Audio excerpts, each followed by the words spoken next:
Hey y'all, Josh here, and I try to, from at least weekly, to get an email out to our Get Paid Daily members.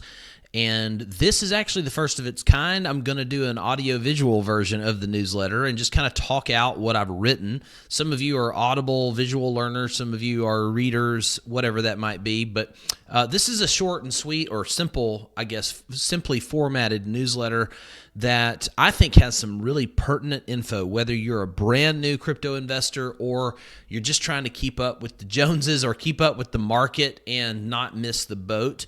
This is good. So where are we? Well, we are experiencing, finally, at least it seems like, some sort or form of a pre-halving correction. It started over the weekend or before the weekend, and it has hit pretty hard. You know, the altcoins are in the red, and I always like to say, if you're not aware of this phenomenon in crypto, bull markets, even if you look at the 2016, 2017 market, even if you go back to 2020, 2021, there are routinely 30, 40, 25% pullbacks.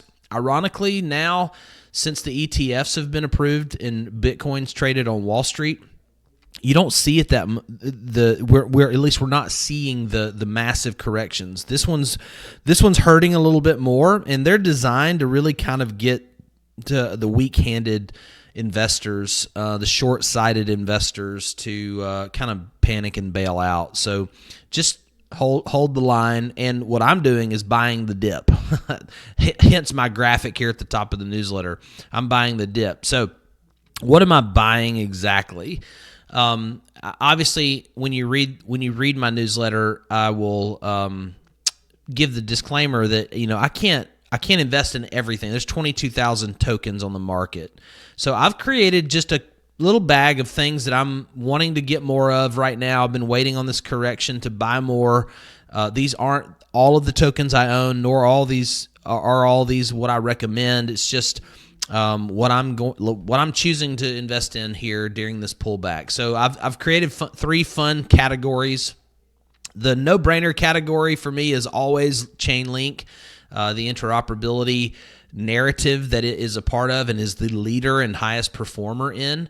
If you're looking for an alternative to Link, we've been talking about Pyth, Pyth, in our program. I introduced it last year. And a few of you took me up on the offer, and you've made a lot of money.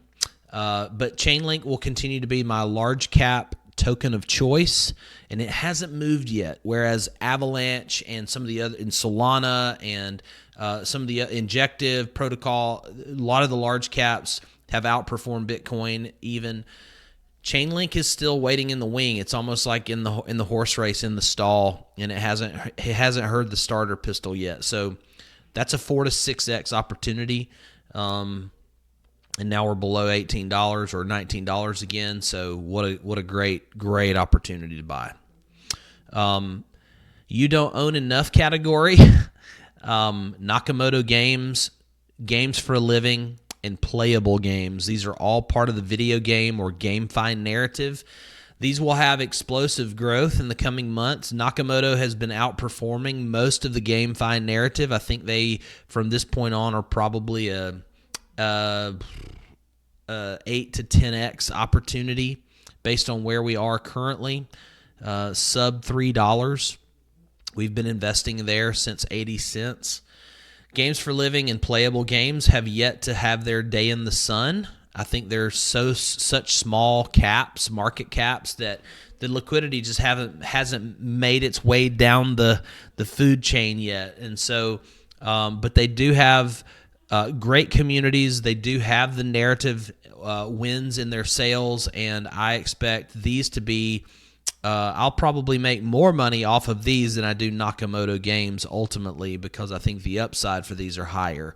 But these are much riskier. So if you have a risk tolerance or a risk appetite, then and you have to choose between the three, I would probably go with games for a living or playable games. Playable games is on the Avalanche network. Games for Living is on the Binance Smart Chain. And, of course, Nakamoto Games is on Polygon. All three very low gas fee token networks that where the gas fees won't eat up your profits.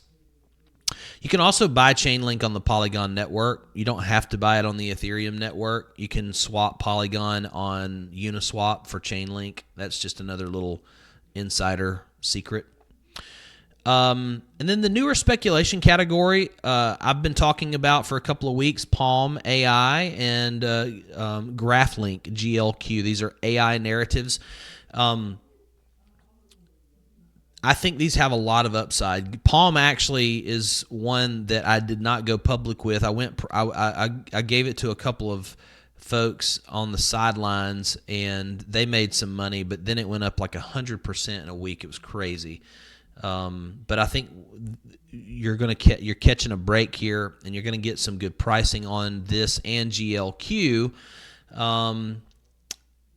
Currently, maybe more, but I think it's difficult to time the top and the bottom of these dips because nobody knows. So it's a great time to start averaging in at the least buying this dip. It doesn't mean you have to back the truck up and dump all your cash into the crypto market. That's not what I'm saying.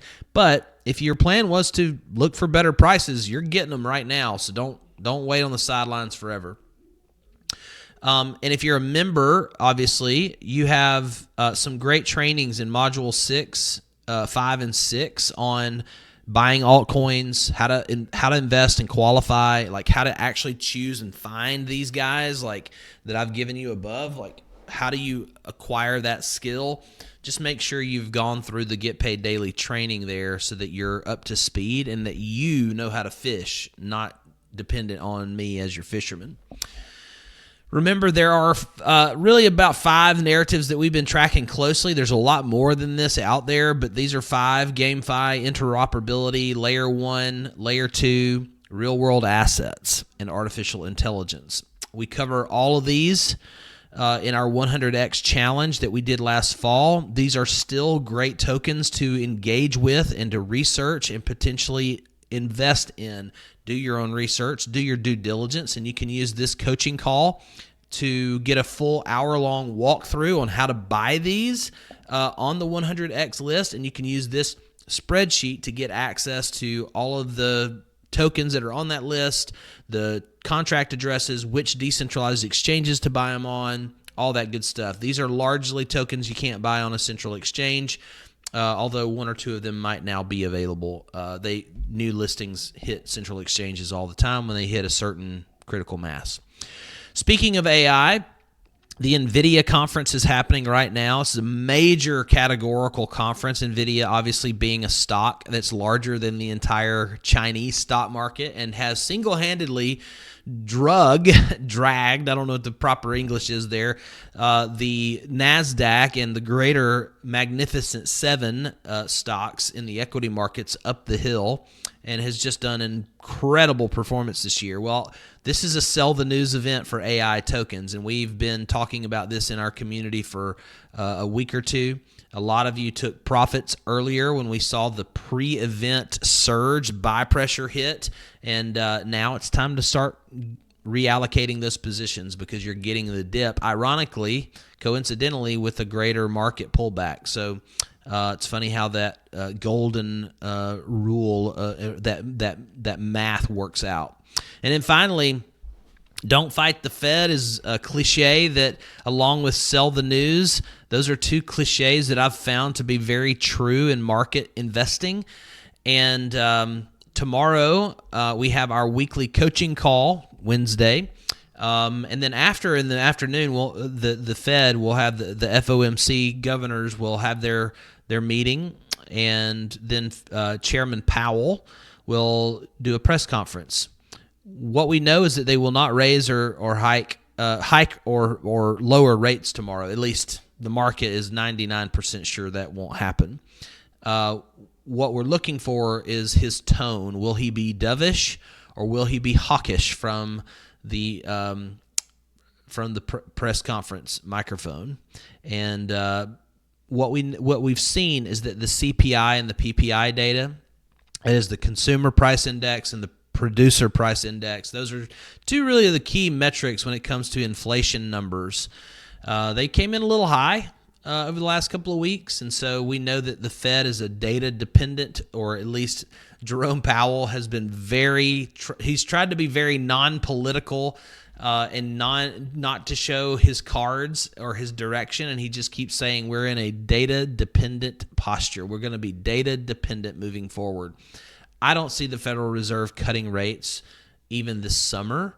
I think we remain paused. There are now some murmurings that they're going to raise a basis point to try to cool things off a little bit more. Remember, and we'll talk more about this in our weekly member call, remember that honestly, if you look at the history, rate pauses and rate hikes ultimately allow assets such as crypto to go up, ironically. And that when you start seeing rate cuts, it really is kind of a bad omen that there's a greater systemic economic problem that the Fed doesn't feel like it can handle without cutting rates, and the market gets spooked and it dumps. So we want to make sure that we're on the right side of history here. It's going to be a gradual balancing act, but at the end of the day, whether we like it or not, the Fed controls or is a major influence on global liquidity. Bitcoin, crypto, very, very much affected by global liquidity. So that's our new newsletter update. Hope this video was helpful for you. Hope you got something out of my commentary. And yeah, let me know if this is something you want to see more of.